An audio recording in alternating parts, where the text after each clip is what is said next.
point is that it's not a new colonial framework, because the historical circumstances have not brought, a reversal of power, and because we are still only at the beginning of defining our relationships in the long term and short term to these processes. There's no institutional change at the level of the education system, of what is being taught in history textbooks, at the university, all the way to the level of the university, and to what is shown in museums, right? And that's basically something that has just started happening. This reversal or transformation of narratives, and so I would say that there is a danger of course, appropriating it and using it in, purely academic talk. I mean, but the way what I try to invite you to do with me is to address these questions. Notice that I never used the word coloniality or colonialism when I talked about the strategies. I try to put the reflection already in on the spot, looking at practices, and to invite you to kind of do that from your own standpoint.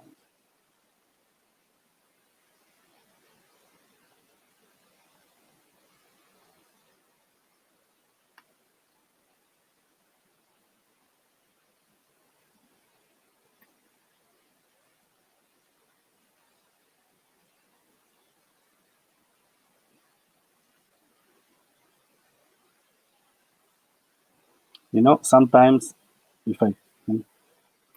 sometimes we think we understand very quickly something, but it's only a cognitive understanding. Like, for instance, saying, all right, there was colonialism and imperialism, and now we have coloniality. So the logic of it and the remnants of it.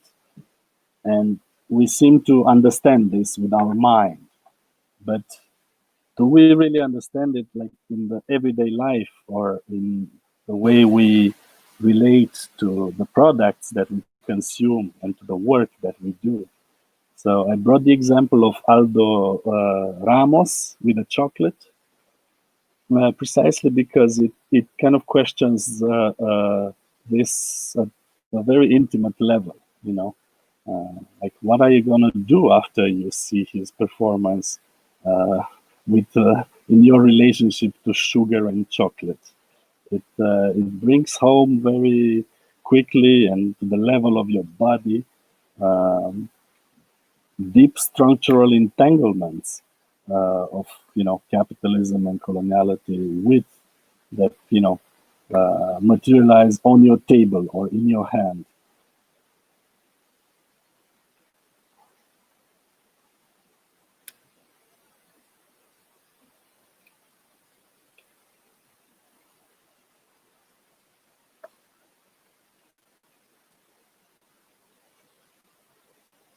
I would have a question about the opportunists who are forced to go for better studying opportunity or working opportunities somewhere else. Can they be a sort of a reliable element to build a strategy, according to you? I mean, if we look at the sheer numbers, we have so many. Yeah. The concept of diaspora is somehow in my mind in this situation. Yeah.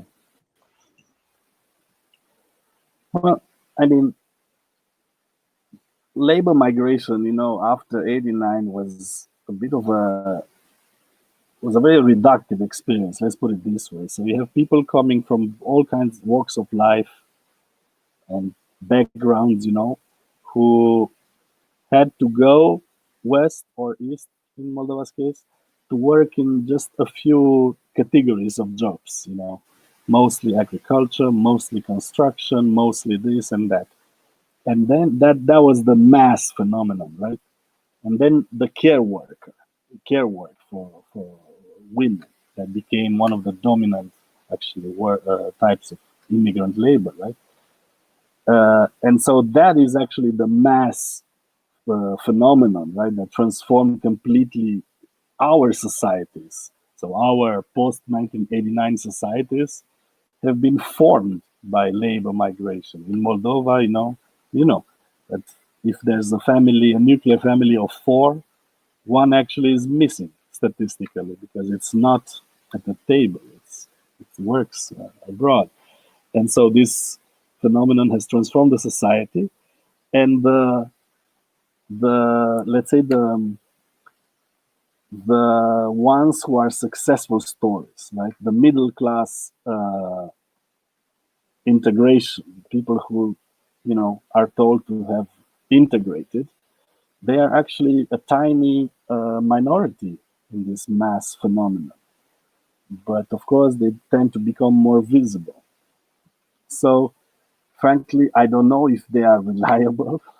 We have, I often talk, but I was told it's not very, it's a bit uncouth of me. I was talking about migrants with migrant consciousness and migrants without migrant consciousness.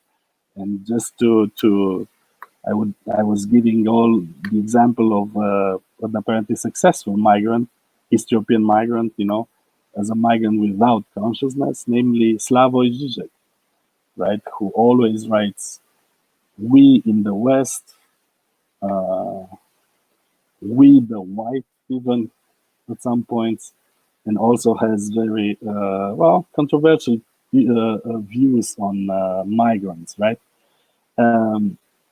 So it's not that they are reliable, but what you can once you I don't know, you look at the diaspora, you also notice,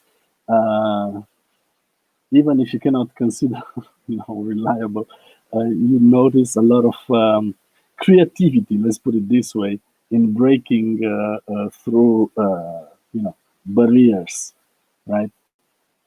So hustling, basically. And that part, I think it's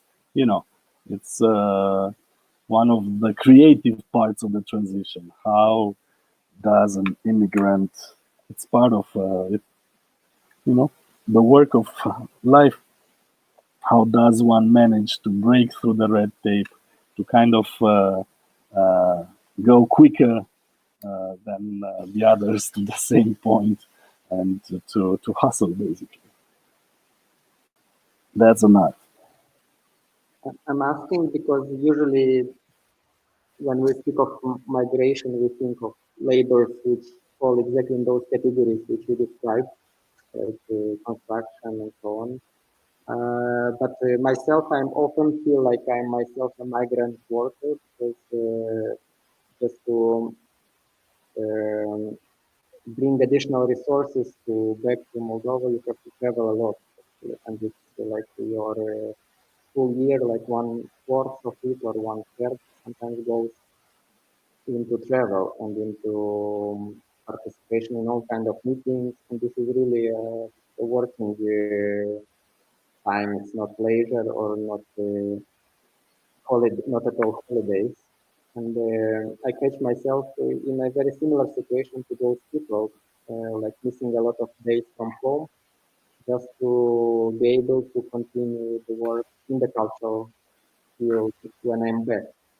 So see, that's one way you answered that question. What has you? This, it draws you in. It takes your time. You find yourself basically in the same structural situation as a migrant because of this unequal relationships between the international space and the local scene, right? And that's what we all have to confront, whether we are physical migrants or diasporic or returnees. So these structural conditions are just around us, and so therefore the need to kind of look around and see what have other people done to reverse this kind of, or to get out of this kind of situation.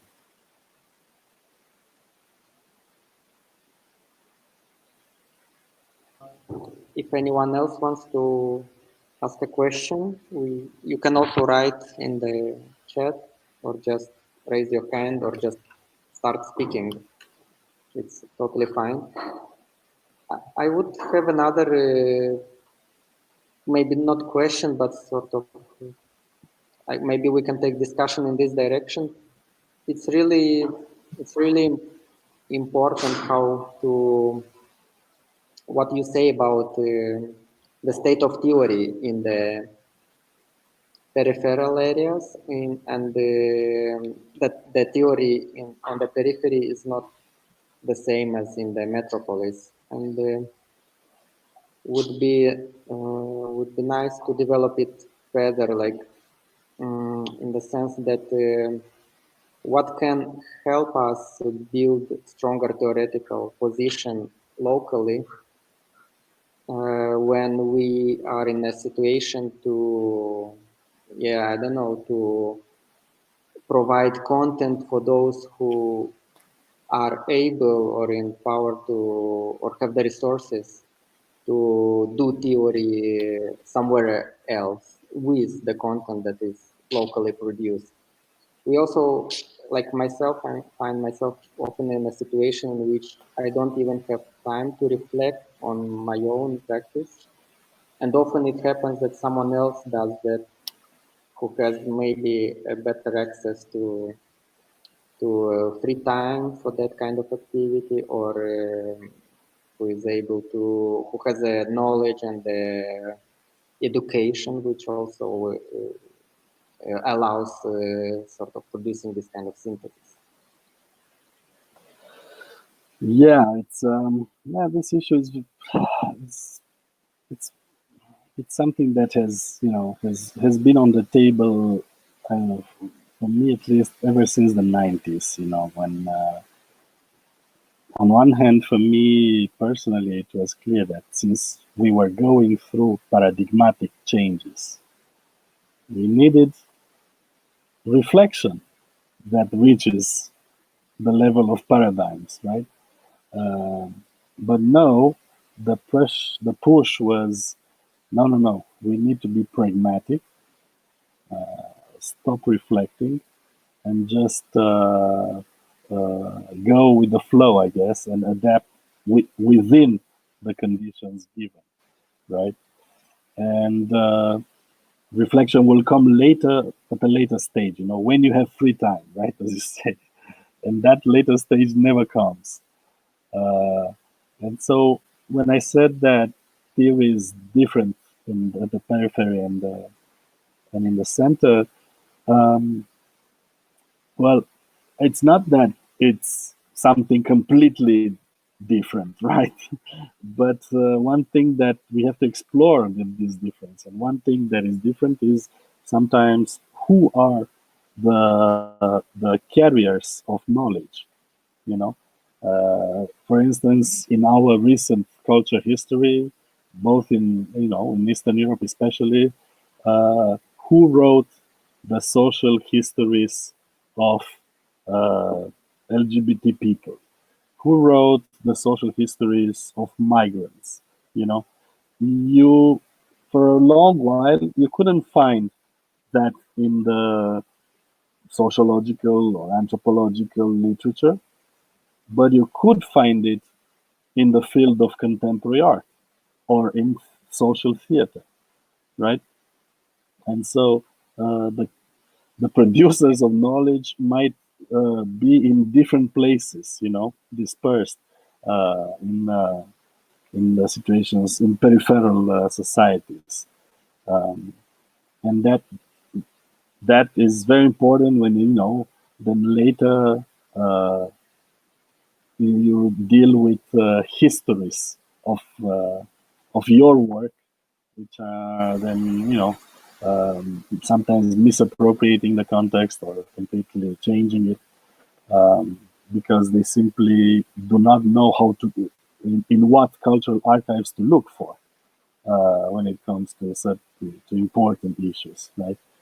So yeah, that's something that artistic research, and in particular the actual history of contemporary art and the independent cultural scenes in Eastern Europe has to offer, has a lot to offer, right?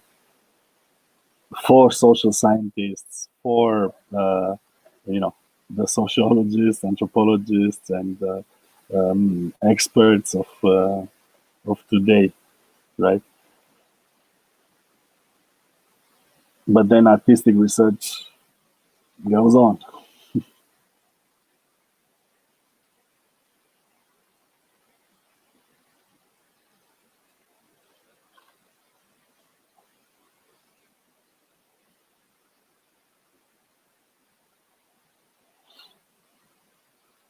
Also, another way in which, well, theory kind of like may be different on peripheries and semi-peripheries as opposed to metropolitan centers is in terms of institutions and organizations. The university may not be the carrier of certain focus, may not have the focus on the actual social transformations. And that focus could move to very different places, like journals, or sometimes again, informal institutions. And so that asks questions about what is an institution in the periphery, and how do you institutionalize your work in the periphery? What are since the history showed that East European cultural workers have been forced to create not only their work, but also the conditions of their work to a great extent, then what are then the possibilities of institutionalizing this kind of process, right? This kind of labor? Or protect it, if not institutionalized, at least what are the means of protecting it? Because it can be invisible, for instance, for the Ministry of Labor.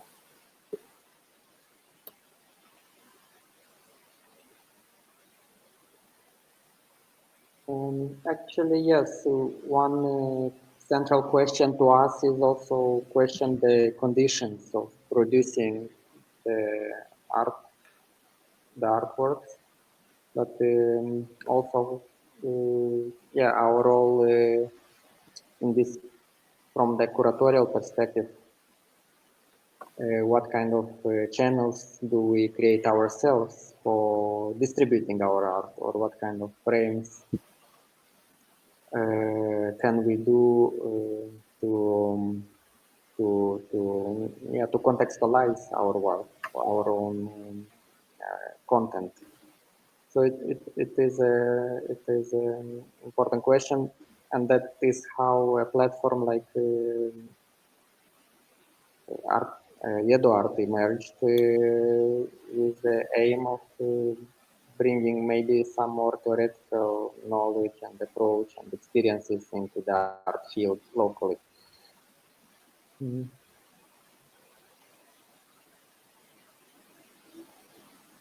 All right. So I found it very useful what you said today, and somehow reflective from our own work and conditions of producing art. And I hope we will take further some of your thoughts during the next days. and weeks within the program. And thank you very much, Ovidiu. If there are no more questions, it seems there are no more. I propose to stop here. It's end of the day already, and many people are probably also tired. In any case, we invite you to follow our seminars and participate whenever you can. We'll be happy to hear more from you. And for those who are in Chisinau, we invite you tomorrow to our second lecture seminar with Lilia Dragneva, who will introduce and present the contemporary artistic practices from Moldova. And also we will we'll have a screening of video art and the performance art from 2000, so some 20 years ago, produced by Moldovan artists at Flat Space. So you are welcome to join. And the recordings, there was one question about recordings. We will try to make all the recordings available online, so you won't miss them. Thank you for participation, and see you tomorrow. Bye-bye. Thank you, and stay safe. Ciao.